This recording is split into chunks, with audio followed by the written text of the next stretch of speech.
Welcome to the Ashen Forge. I am Phantom X, joined as always by Sog, Legendary Notoxin, and you're not the infamous Diggs, are you yet within? Probably. Oh, yeah. Everybody wants to kill me. Yeah. Okay. I'm me everywhere. All right. Well, that's good to know. You've not been banned from anything yet. I got reported for breaking the code of conduct on campus, the college campus. So. Oh, yeah? Correcting the teacher too much. Well, so the teacher reported you too much. Yes. The teacher reported you for correcting her too much. And all right, now we start to understand Diggs. Okay. So it's been a little bit, right, since we've covered. I don't know. It's been what, 2-3 weeks, a month, 6 weeks, 4 weeks. I don't know. Well, we took a break with DSS, but yeah. So not a lot, though, really. I guess they posted a few things. DSS, by the way, is a thing in a different game that we cover for anybody that exclusively watches this series from us. Just to clarify, it was this big old thing. If you watch the other show, you totally know what we're talking about. So they've just been kind of toiling around in Battlegrounds, right? Last month it went live. Went back up in August. I think it was August 20th. Because I think our last show is when they announced Steam. It was a week ago. Yeah, a week ago Tuesday. So maybe 10 days or whatever that would be. Right. So what's new? What's new in the world of Ashes of Creation? They have changed Ashes of Creation Apocalypse. They have updated the graphics and the starting city where the portal is. I guess it's a lobby area, but it's added some nice flowers and some new buildings. It looks pretty good. It seems like they've changed the scale of the portal itself. It seems larger. They have updated the UIs. The UI is pretty nice. But one of the cool incentives that they had, so this started Tuesday a week ago, and originally they were saying if you could get to level 20 by the end of the weekend, you could grab a skin of a dragon, the Ember Dragon skin. It was level 7, I thought. And then they changed it to level 7, which was nice. So, as everybody should know, I'm a Care Bear, and I prefer to avoid combat if I can. So BR is really not my thing. Combat, especially in the BR, is really not my thing. So I was kind of concerned about the possibility of hitting level 20 in a weekend. Plus, I had an exam for my African art history class that I had to study for, and I have to do extra studying for my dance and American culture class so that I can correct the teacher. It was crazy. She hope she doesn't watch this show. I'm going to be political. She is Trump level crazy and doubles down like he does when you say, how can that be true? So she's not happy about getting corrected. But it causes me to study a lot, and I'm learning a lot of information about dance and American culture that is not being taught in class. So I was not able to start even playing until last Friday. I was hoping to stream, but logging in was problematic. So I think I started playing late Friday night. And what I do when I play Apocalypse is I try to focus on all of the PvE quests, like opening chests, playing a certain number of matches. What else could they be? Destroying stuff, visiting places.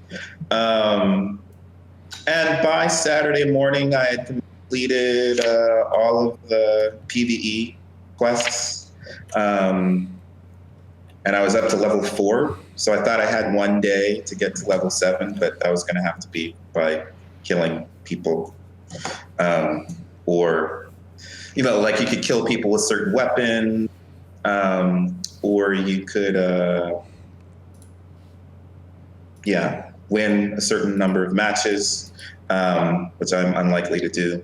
I could get to second place, third place, whatever. So that was kind of normal, kind of fun. I did finally end up killing enough people to hit level 7 by the end of Sunday night, and I happened to be on stream with, I was playing while Steven was on stream, so he did hear about me winning the dragon skin right at the end of his gameplay. And then we had Monday, where anybody who had not completed hit level 7 still had time. So that was pretty okay. So some of the things that have changed are you can jump up into the sky or off of the building if you're high enough, hit B, and you can summon your griffin so you can fly farther on the map. Horses were active, so we could ride horses farther on the map. And what else? So, my main complaint about Apocalypse is it's a year since we were able to play last time. We're still stuck as playing white people, and it's a pet peeve of mine to be stuck playing white people, and has been for 25 years or so now. And that was one of the things that I really was pleasantly surprised about Landmark, was the ability to even get an image close to myself, which normally I did not care about. I thought I was going to be a Ratanga in EverQuest Next, so originally that was my avatar. But we were stuck playing humans for Landmark, but at least being stuck playing humans, you didn't have to be stuck just playing white people if you didn't want to. Yeah, Theater Elf 2 says there is some way to do that. Do explain, please, because I didn't notice it myself when I was in earlier today. White people does not mean skin color, just so you know. That's it. There are other features involved in being white. Right. So I don't want to just play a dark white person. Fair enough. And as I was saying, so Matt Broom is no longer with Intrepid. Right. He's in a startup, right? Playable Worlds. Yeah, Raph Koster's new game. Yeah. What kind of game is that, by the way? What do you think? I bet it's going to be a meow. Okay. Yeah, they've talked about mmorpg. They got, 2.7 million in funding from an esports company, actually, even though it's not going to be esports. Okay. Because that's one of the things I've been hoping to grill Matt Broom about since, what was the zombie H1Z1. game? H1Z1, yeah. Because there we were stuck playing white people, and I think even white males. Yeah, I remember it was mostly just a dude for a while. Yeah. And it was surprising that we have African American as one of the lead artists. And again, we're stuck playing a white person.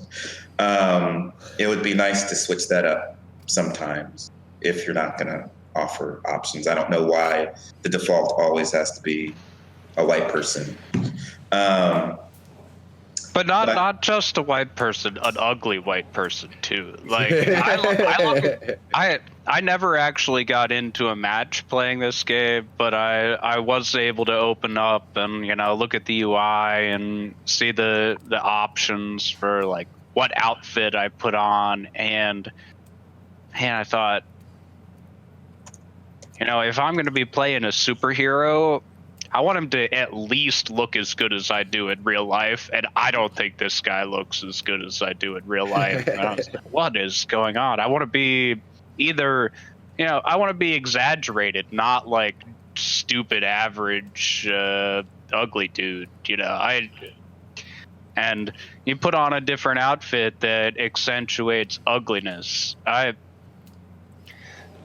don't know. Maybe I went into it with a negative perception. I probably did, well, of course but you did. As I'm clicking on these options, like, often I just randomize my look because, in games, most of the stuff just looks pretty good, right? You randomize the look and you end up with something okay, but this one, I couldn't change it at all. I couldn't even have the random one and be surprised when something looked different or interesting. It's like, I just have ugly dude to the face. And, I'd like to... Their focus, right? Their focus is you get to play as an ugly dude that... Well, that's their lack of focus. That fights other people, and once all the other people are dead, you win. Yeah, that's the focus, I guess. That sounds like a super interesting game to me. One thing that they added was a super jump. I could not figure out how to. So you can kind of travel almost similar in some ways to Landmark, but I don't know how to trigger that. And watching Steven play with that was like super fun. So Sunday night around 9 or 10 p.m., Steven started playing with some other devs. And towards the end, he did giveaways, and it was anybody who could kill him. Anybody who killed him during the match would win some giveaway thing. I can't even remember what they were now. And so, of course, everybody was after him. They tried a thing where some of the devs were decoys of Steven. So they looked exactly like him, and they would try and distract the other players. But watching him jump around or the map to escape was pretty fun, but I couldn't figure out how to do that. What else? We had different outfits than last time, and I think I like these starting outfits better than the ones that we had a year ago. By the way, Theater Elf does say that I didn't find the options to change facial features, so I'll try that again and see how that looks. I'm skeptical still. Is all that stuff behind a paywall though? Because that's the other thing. Is like if I have to pay. The default there white was. Dude, that's kind of screwy. Right. That's what Sog said he encountered. So, what did that look like for you, actually, Sog? When I got into the game, it was telling me that. And I didn't go through the Steam client, and I think somebody said afterwards that I needed to uninstall the standalone and install the Steam client or something. But in the standalone, I couldn't figure out how to unlock being able to actually play a game. And, it's not like I put in a ton of effort trying to figure this. I didn't go to the forums and search, I didn't work too hard, but I was doing it kind of like I'm going to do my due diligence and like I'm going to give it a chance and maybe I'll be positively surprised. And I couldn't get that like join a server or join a game thing to light up, but I had all kinds of options to get to the paid path, and so I thought for a minute that after logging into this free-to-play game that there would be that all of a sudden it was a lie. Like it's a free-to-install game, but like a pay-to-play game. And I know that's not right, and I know that's not the way it was supposed to be, but the way it was presented to me without any experience on in the client, without having watched someone else play, it felt like that. There's a similar thing in Magic the Gathering Arena where they like you've free-to-play rewards up here, and if you have the subscription, this is what you would have unlocked along the way. And it felt like I needed to be on that pay thing before I even started playing. And like I said, I know that I was wrong. I know that or somewhere I missed something, but it's not like I haven't been playing games for 20 years or 30 years. You know, it's not like I'm inept at navigating a video game UI all the time. At least this one time I was. But I feel like when I turn on a game, a free game, I should know how to play. Or I should be prompted in some way to say that I'm doing it wrong. Or it might have just been at that time the game was down, but I couldn't figure it out within the game client. Had you followed directions to fully uninstall the previous? I didn't have any previous versions. Okay, this is the first one. Okay, all right. I downloaded it. I downloaded it when they sent me the email that said, "We're going live. You know, it's ready. Download now." And then I downloaded from the site. Yeah, because when I think I had trouble getting into, and then I had to uninstall, and then it didn't fully uninstall, so I had to completely wipe everything again. It took me, I think I had to install 3 times before I could actually get it working.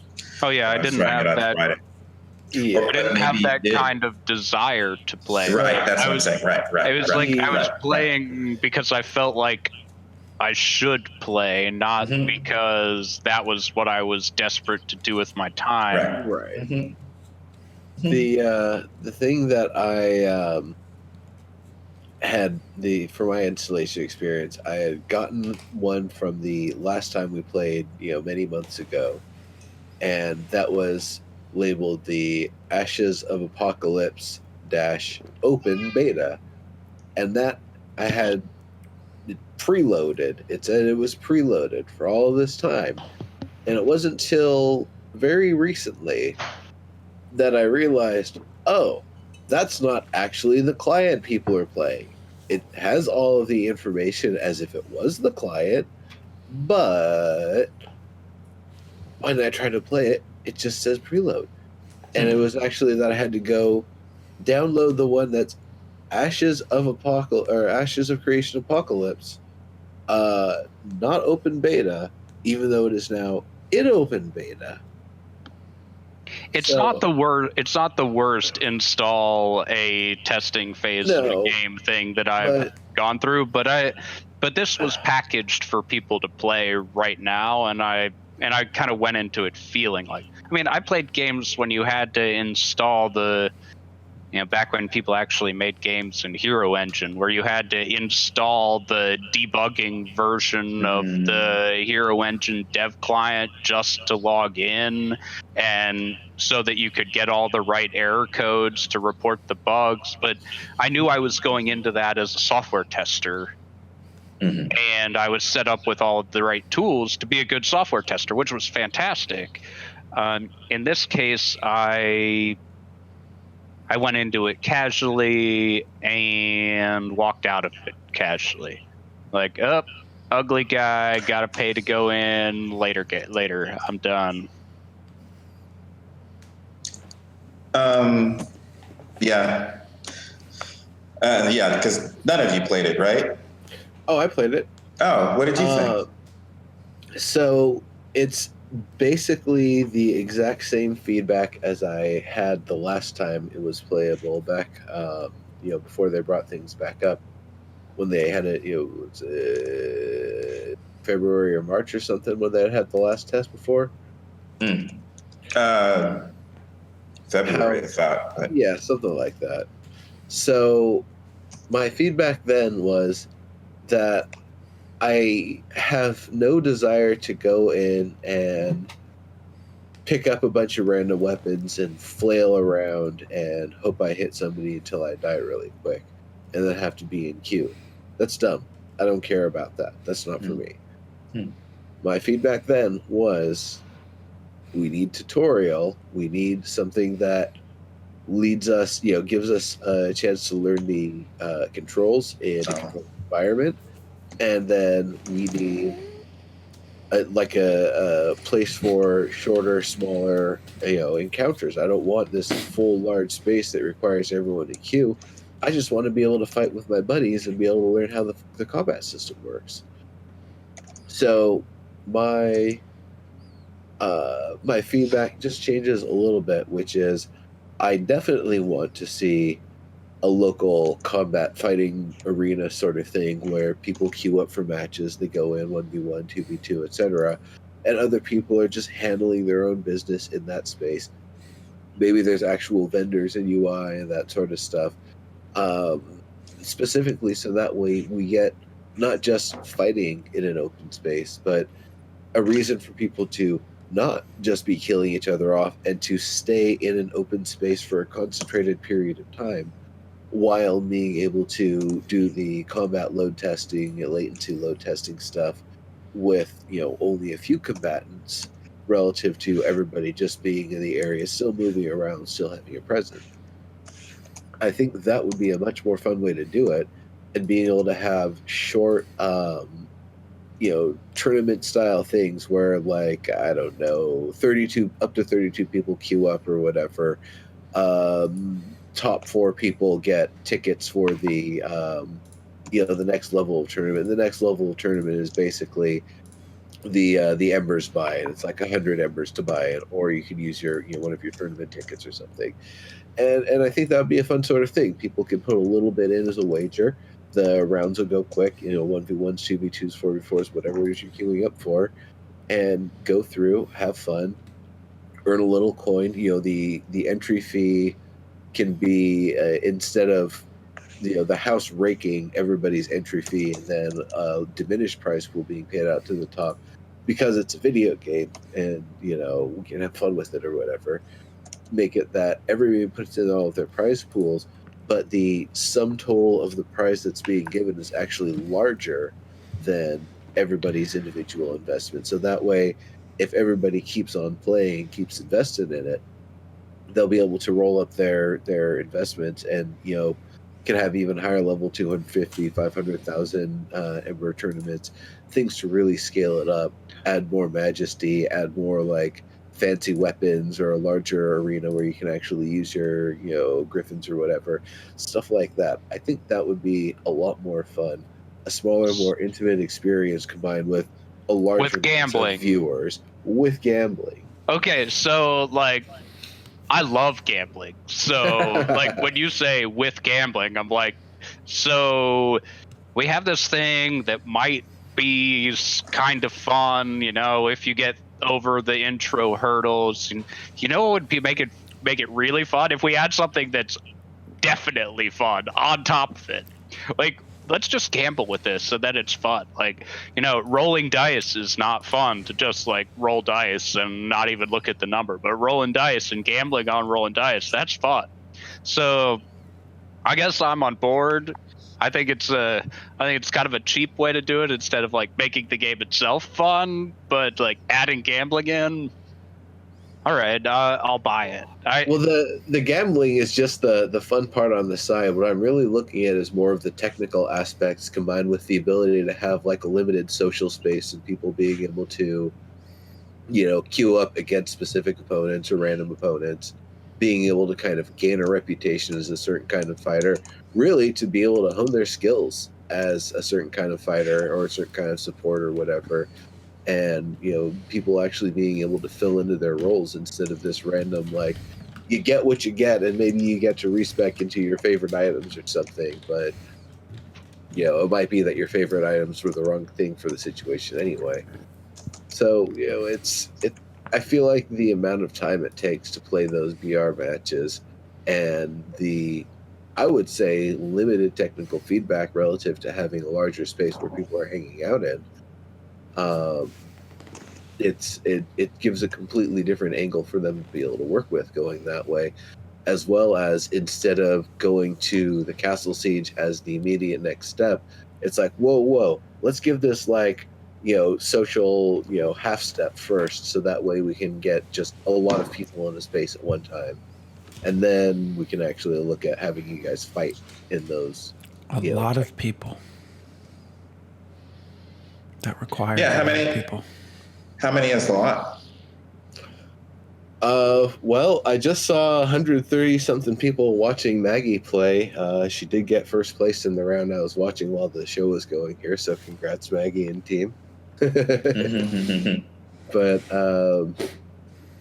yeah, I don't know. I would like to say, load testing wise, start with 50, go to 80, go to 120.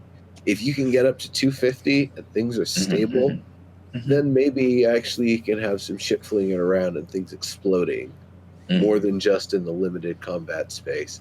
And, we can actually expect it to be a fun and useful experience. Yeah, those of you who like combat. Oh, you'll fire a catapult, Diggs. I know you'll fire a catapult. So I've grown. Well, keep going. No, you go. You never talk. That's fine. Or I never let you talk. I'll add something later. You were going. I don't have anything good to say. So.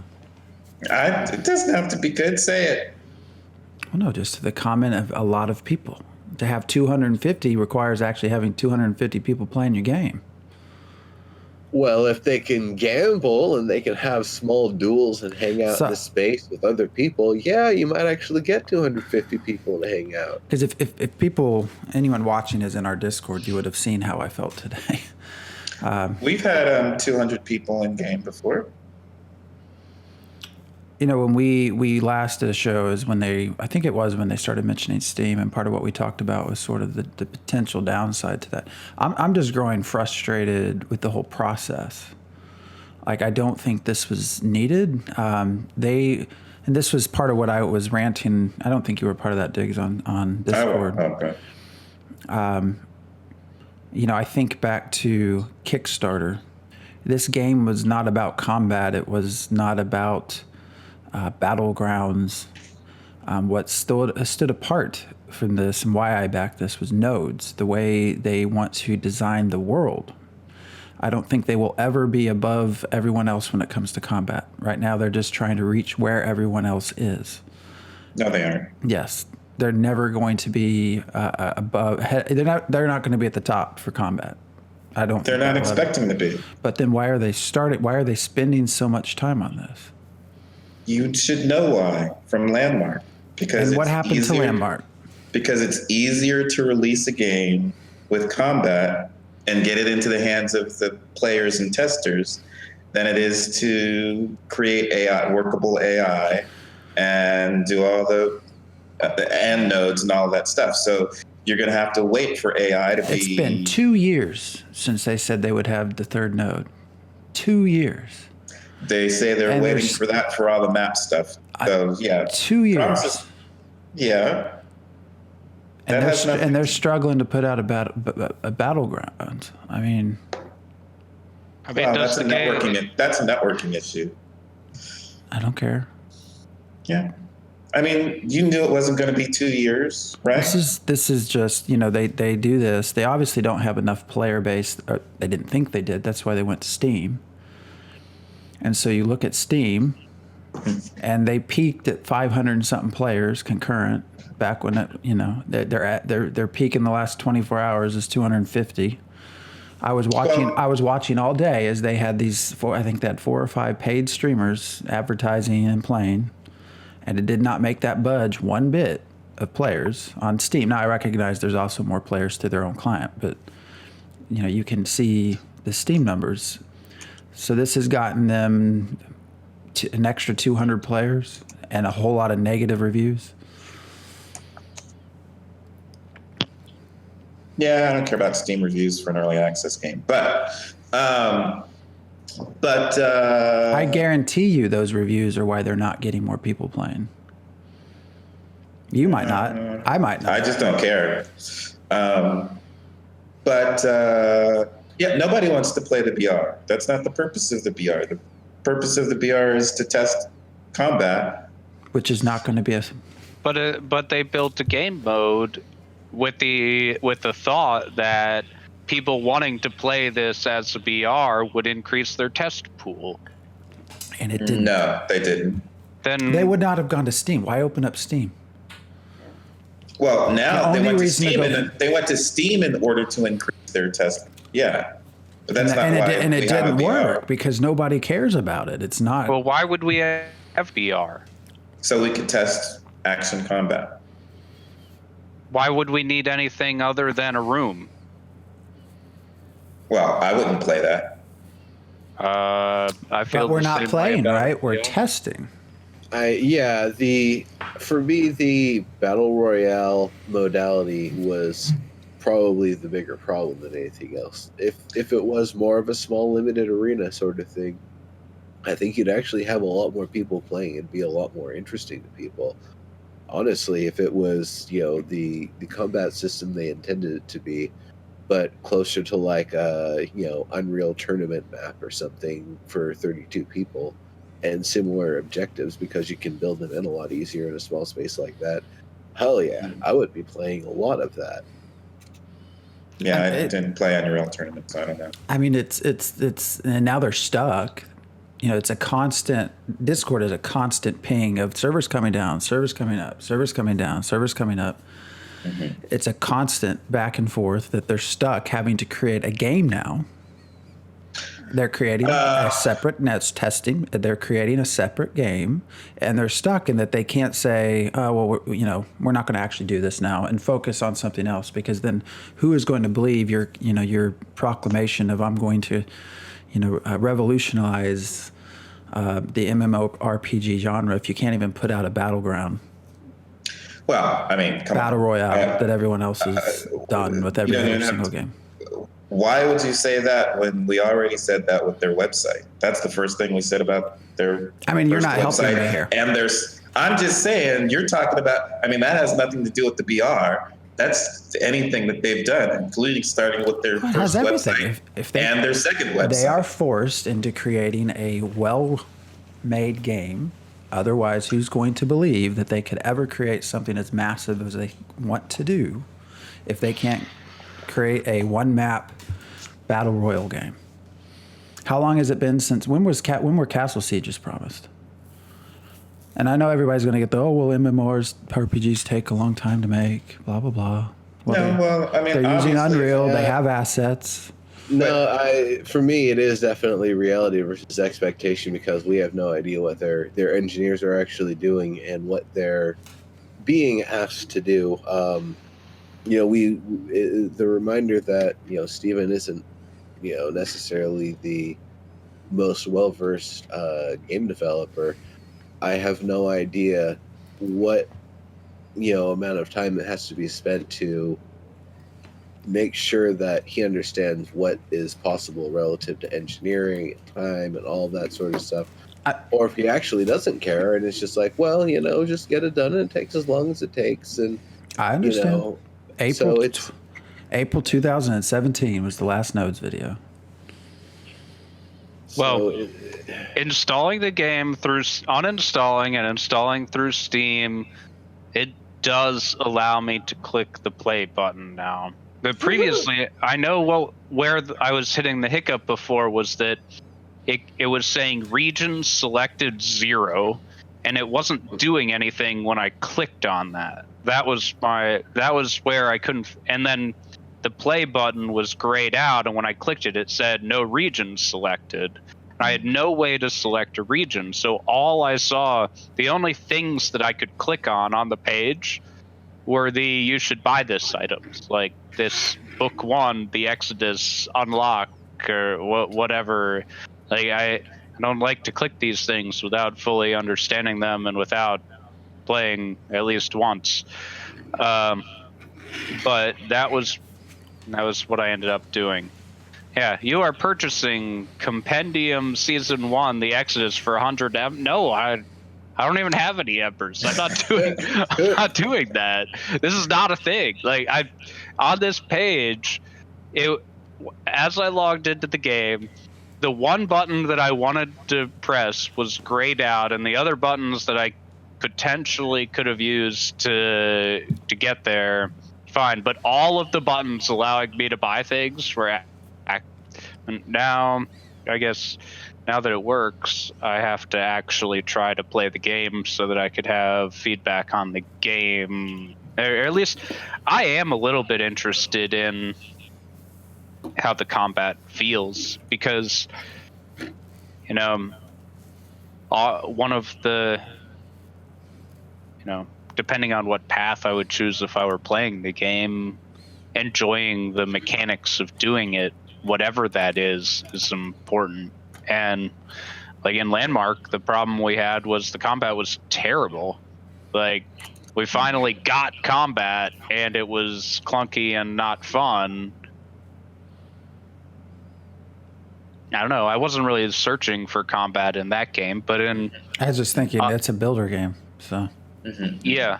But for this, I guess it is an opportunity to really focus on getting combat feeling good. But there are so many MMORPGs that have made combat feel good before.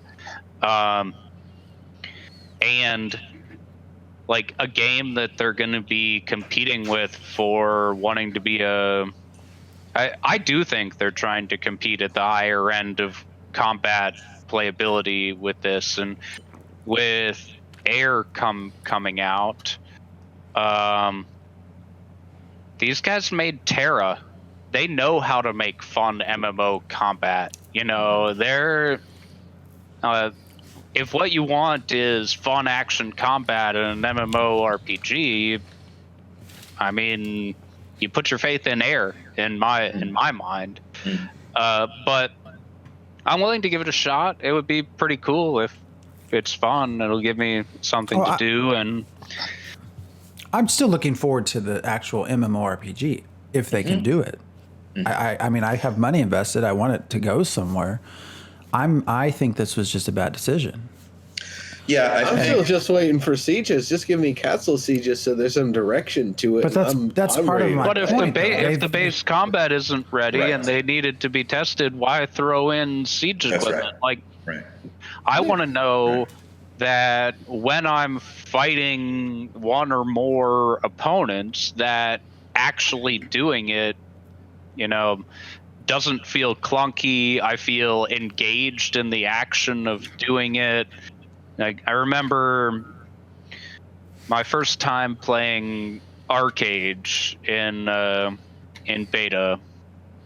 So they gave me a stream key. They gave me a key to the game and asked me to stream it at least once. And I played it, and the combat was literally targeting something and pressing 1, 2, 3, 4, 5. And if I got to 5 and it didn't die, then I pressed 1 again. Ooh.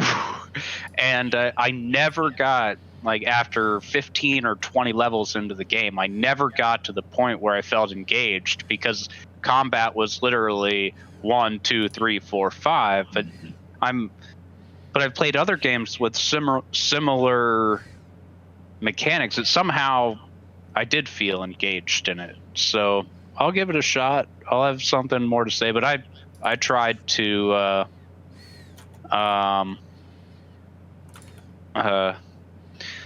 tried to get into the game before and couldn't do it, but now that I can, I'll give it a fair shot. And you know, the nice thing is I'm not invested. If I don't like it, I don't have to play. But I will make sure that I'm more informed. Right. So there's a reason for the ramp up, because it's easier for development, and just that is the modular approach, and so, you know, to get the game into people's hands as quickly as possible, you don't have to design mobs and make sure that the mob's AI is working correctly. All you need is people banging on each other. That's really easy and quick to throw together. As you start adding something like Castle Sieges, that's a little bit more complicated, and then you go on to adding AI in there, and that's the approach. So we're testing the easy part, which is just having players that's basically no content banging on each other for however many months, 2 months or whatever, and then we'll supposedly move on. Hopefully they're ready for it to Castle Siege, and then once we've tested that enough, we'll add in AI. But the problem, as I see it, and again, it's Steven, so he's not prepped, but I hope that the SOE devs are prepped for this, is they've got to maintain, they want this up 24/7.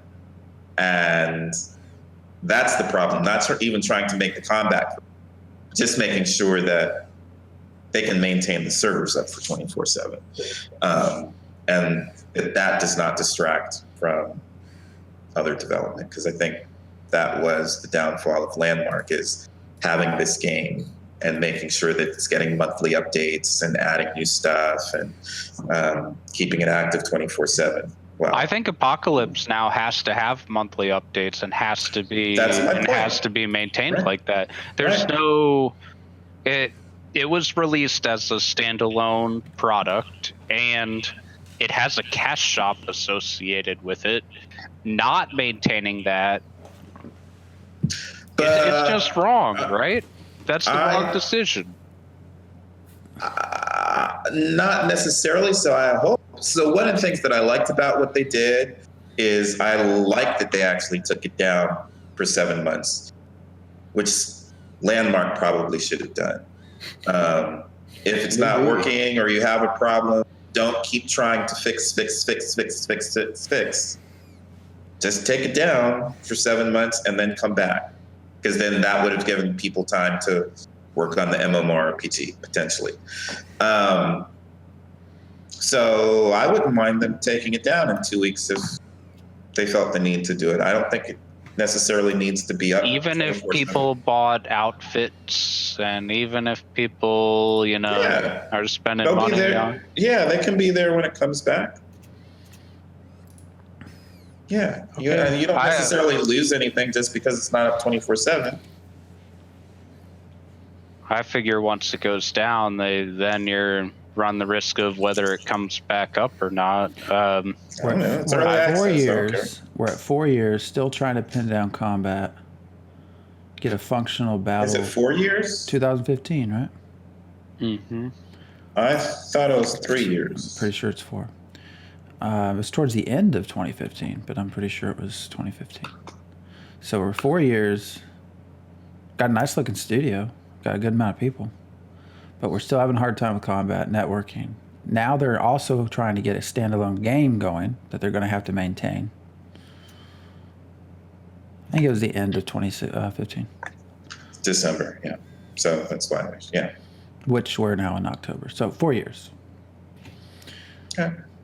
And I'm just losing interest and losing faith in what they think they can do. Right? Well, because I think we would all agree in how they've presented the idea of nodes. That's a big project. Well, see, for me, it's easy because I never had faith. But can you agree that's a big project, right? What they have proposed is a big undertaking. It's not a sort of standard MMO process, whatever that is. Mm-hmm. And so we're taking a year to get combat nailed down. It's like, how long is it going to take for nodes? I think so. I'm happier where they are than I am with 4 years.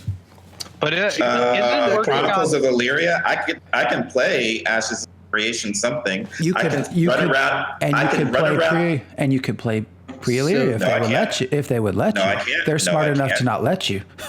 The same difference. I still can't play it, so I don't care. Well, the Kickstarter ended June 2nd of 2017. Just FYI. Right. That's why I think of it. The second. Yeah, but they started at the end of 2015. Sorry, I kind of. He had his own money to fund it, so I mean, it's not like it started as soon as they had Kickstarter money. They were up and running before Kickstarter. Right. Really, it was after the fallout of SOE becoming DBG and everybody dropping out, kind of finding their way over there in the other studios. Mm-hmm. I really do hope this succeeds. I think this feels a really interesting space. That's the other thing I was talking about in Discord. It's not really a true sandbox, but it's not really a theme park. It's sort of in the middle. Yeah, and I think that could cater to a lot of people. Because I've always said, and I still think, the majority of people who play video games, MMORPG players, are not going to want a sandbox because they need some sort of direction. I don't think most people can do self-direction.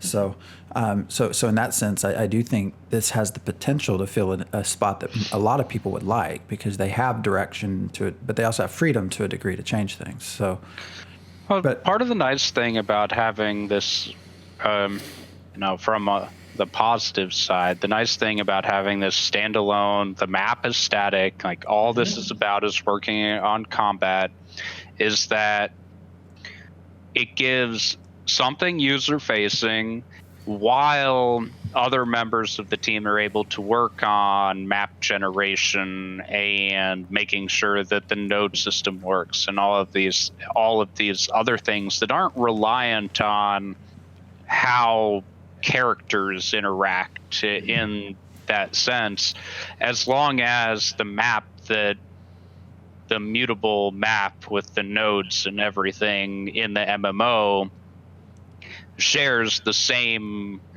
fundamental structure as the map that's being used in Apocalypse. So I don't want to fall into the trap of thinking, well, they're spending all this time on combat, that means they're not doing nodes. Well, no, we know that they're working on the map still, that they ran into some issues with that and they've been working through it, right? That we know that world generation is still a big part of what they're focusing on for the MMO.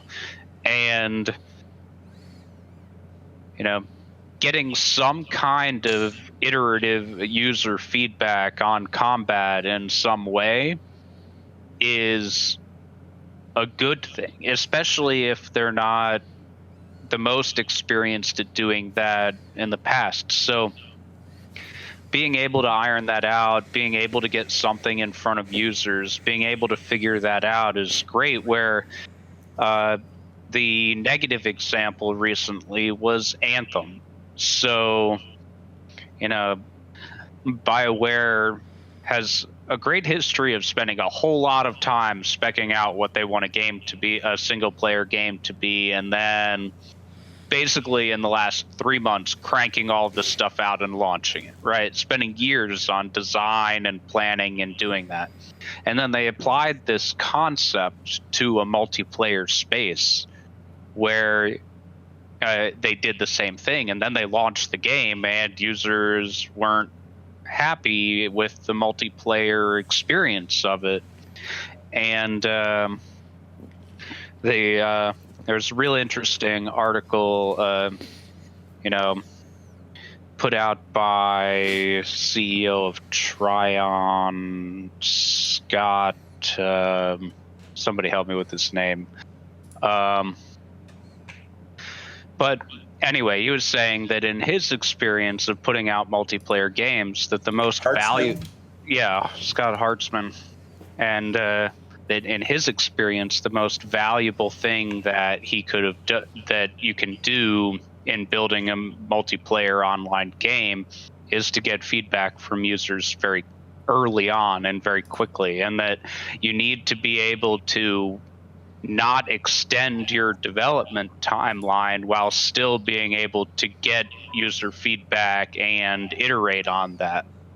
And if where they feel like they really need the iteration so that when they launch the MMO, it's not a total flop, is that they need to ace combat. And I think that they would be right to think that with this game, that the combat has to feel as good as possible.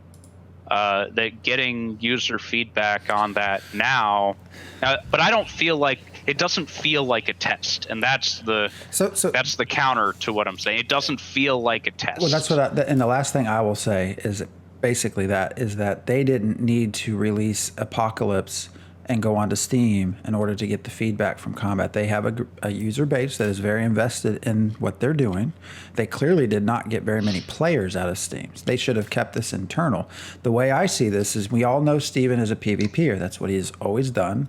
All kinds of videos of him doing it, and that's what he enjoys, and that's great. But I see this as somebody who thought, oh, this would be really cool. We'll have a PvP battlegrounds, right? And we can eventually monetize it. We can go back and forth between that and the MMO. And I feel like we've kind of he took them down this path, and now it's just eating up a lot of extra time. I would have preferred.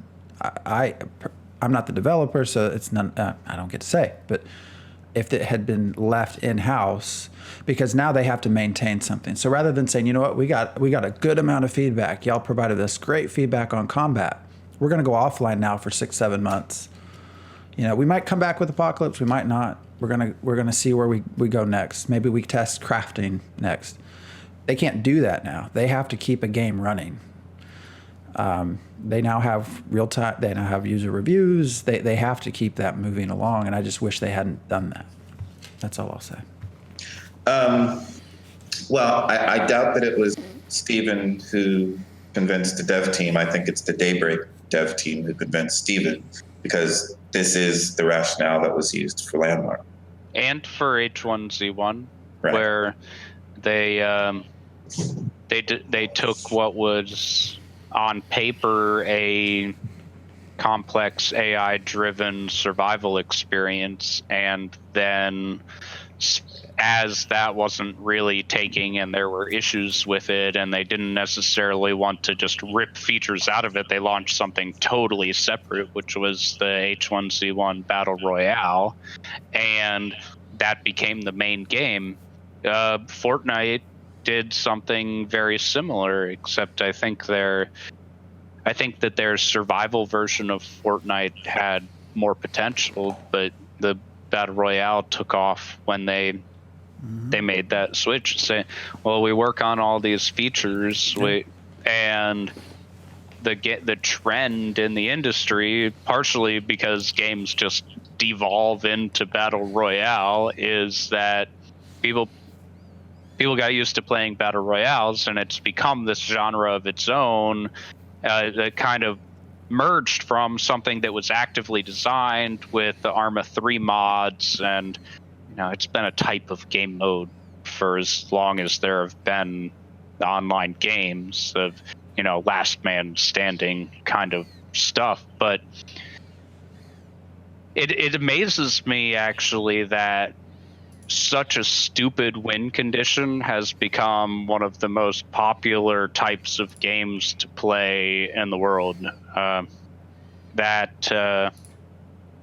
And I purposely used a derogatory term because I hate it. That wasn't me being totally ignorant of it. That was me actively expressing I dislike it. It satisfies two needs, right? You get to kill people and you get to be the best. It kind of took over the flavor of the month where Dota-style MOBAs had really been the big star. That was what everybody was all about, was those Dota-style MOBAs, your League of Legends and your Dota 2 and your Heroes of the Storm, whatever. All these. Hell, I think Adventure Time had like a web-based version you could freaking play. So it got kind of crazy for a while. Everybody was doing that modality, which came out of Warcraft 3. Then all of a sudden, Battle Royale, which of course, many years after the film from Japan under that name, which had a much deeper political context, but I'm not even going to get into that. That one, the idea of the Battle Royale just started taking over, and I feel like there's some amount of, the individuality, being the individual badass, trying to be the one who's last person standing. I feel like it's a lower skill game in general because there's so much randomness to it that it makes it a lot more approachable. That if all you can ever do is survive to the top 10 in any game that you ever play, that's great. You're still getting prizes. You're still getting payouts. There's in the successful games though, people consistently win, right? Like it's their skill does matter. That there has to be some randomness anyway, or it's not fun. In my opinion, I like having some variation that could cause me to lose without it feeling punishing. That's just not what I didn't guess right where the map was going to collapse to at that time. That kind of variation, I would enjoy that, but I don't know. I like variety of win conditions, and it's become the go-to, where I might have been more excited about Ash's Apocalypse if it were a team deathmatch. It's also a simple win condition, but it allows for respawning. It allows for still being at the top of the leaderboard with the best kill death ratio. It allows for choosing exactly how many people you want in a space.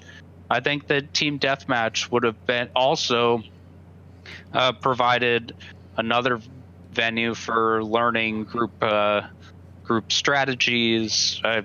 I would have been more excited to just do team deathmatch than battle royale. But I think it's because I've been turned off by these other games. I've seen too many games devolve into a battle royale when they had a good plan for an interesting AI-driven experience. So, since I prefer to avoid combat, I actually do enjoy playing the VR. I think that it's a VR because I get to explore, and the points of interest I visit look awesome and amazing, and I love the environment, and I love the variety of points of interest, and I like using stealth to end up in the last 2 or 3 people on the map, especially if I can do it without killing anybody. So that's kind of fun for me, but I do wish we had quests that involved visiting the different points of interest. I do wish all of the lore is kind of, I don't know, not related to the points of interest like Spire of Aramis or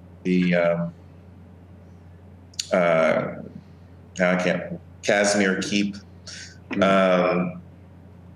Like I would love lore about the actual places that are on the map in the BR, but we don't seem to have that.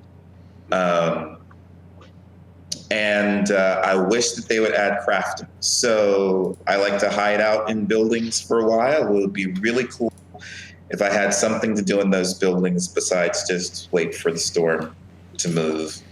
If we had crafting stations for armor and weapons, that would be a really cool addition. So I did mention that to Maggie, to mention to the devs. But I mean, it's okay. Oh, one of the things that has changed is previously all of the weekly quests were open, so it was easier to level. So those different quests would cycle through. So I had a lot more PvE options when we were playing last year. And now I have to wait week after week for the ones I kind of like to spin up. So thankfully, some of the added, like maybe open 30 chests or just maybe it was destroy 100 objects or whatever. I don't want to bang on people, but I love banging on objects, especially if I'm going to get points for it. Yeah, I mean, I don't know that I would enjoy a team deathmatch because then what would there be to do? Would I be able to explore? How would I win? I don't want, if this is about getting iterative feedback on combat, Well, no, but it's not just combat, it's also networking. So logging in and all that stuff. Okay. And joining. Yeah, I don't think any of that other stuff is needed unless it's satisfying another testing goal, but it doesn't seem to correlate quite as well as just getting the combat done. Like if they wanted to just open up the world and say go play without a win condition, but it's open PK, I would be fine with. I would prefer that to making it a battle royale. Like that, what you're saying sounds to me like, well, why, if that's what it's about, well, just kind of open up the biggest world you can possibly do. as things come up, throw them in there and we'll get some feedback on it. If you want to fight, you go fight. If you don't want to fight, you avoid people that are fighting. Why do you need a lame win condition to do all of that? So it's interesting because it gives other people a chance to fight. So I'm not going to initiate a fight, but other people will initiate a fight with me. So if it were up to me, I would just stay hidden in the building for the whole time. But I can't stay hidden in the building for the whole time because the storm forces me to move. So even though that good? Because it forces, I still have to engage in combat. People still are going to kill me, most likely, because I have to come out of my hiding spots. But you were just saying that what you want to do is you want to be able to craft and build things. While I'm waiting for the storm to move, because I'm hiding in the buildings anyway, as I wait for the storm to move. But I'm just standing there for however many, 2 minutes or 3 minutes or however long it takes for the next move of the storm. And I'm just saying, instead of just standing there doing nothing, it would be nice to have something to do, like craft. That would require an MMORPG. Yeah, that's kind of what I was thinking. Why would they give you some? Why would they just give you something to do while you were hiding? Because that would add crafting, which would be something they can test as well. But that's not what Apocalypse is. Yeah, yes, it is. It's a testing ground for the MMORPG, and as more features become available, they're going to show up in not the BR. They're going to show up in Apocalypse before they show up in the MMO. I don't know that I got that message in the same way. Yeah, I don't think I would even do that. Can you imagine a functional BR that maybe people play all of a sudden? It's not just a BR. Apocalypse is not just a BR. Yes, it is. No, right it's now. not. That's just the first mode match. That's just the first mode of Apocalypse. Mm-hmm. So what you're saying is that you would like a crafting mode. No. I mean, if they have that, that's great, but that's not what I'm asking. That would be interesting, a crafting BR. We could figure something out. A crafting mode for Apocalypse.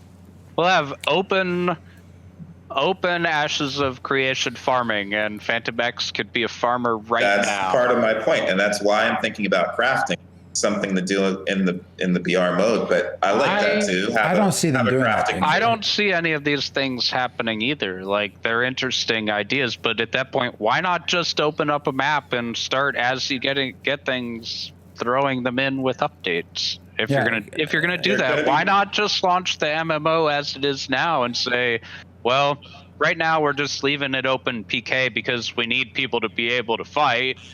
And they are doing that, but they want the map to be something that we discover when we're actually playing. But they're also creating a standalone game. I don't see them doing that for a standalone game. You keep saying it's testing ground. It's a standalone game. They're doing that so that it has its they don't own have Twitter to show account. you the map.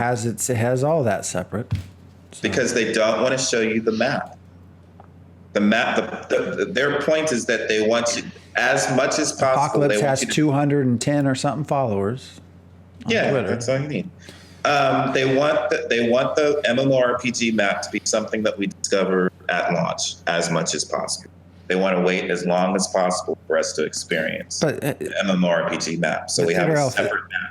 Everyone keeps saying it's a test server and a test ground. They are creating a standalone game. It's a standalone game because it's a different setting than the MMORPG setting, because they want us to experience the MMORPG setting at launch as much as possible. I will accept your point of view, but not. It's not my point of view. That's what they're saying. Yeah, that's how they presented it.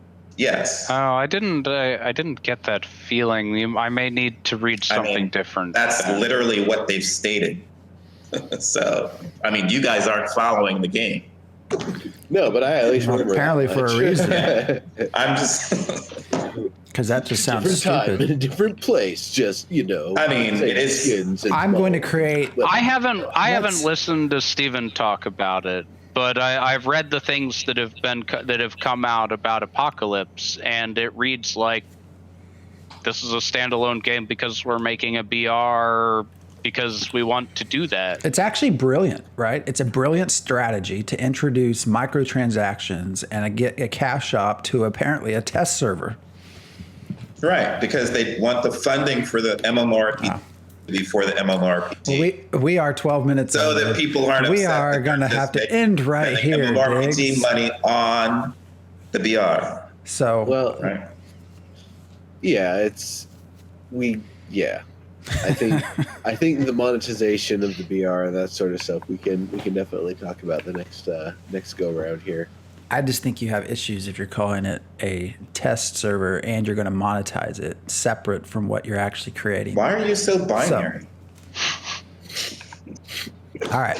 With that, yeah, we will be back. All right. So what's the next show is on Wednesday? Is it Wednesday? Wednesday, Chronicles of Illyria with Artorian and Luella, who is his Duchess consort. They're super into RP stuff. All right. All right. Well, until then, everyone have a great weekend. Thanks for joining us. We promise we will start doing more of these shows than we have been. So, yeah. I'm not promising. Without Saab. Yes. We'll put a picture up. and We'll get make it look Selene to smooth. join us. She doesn't want to She theory will craft have- ever I know, again. I She know. doesn't want to come back. I know. All right. See ya. I love right. those glasses. I need those. We're going to have to talk later. Uh-huh.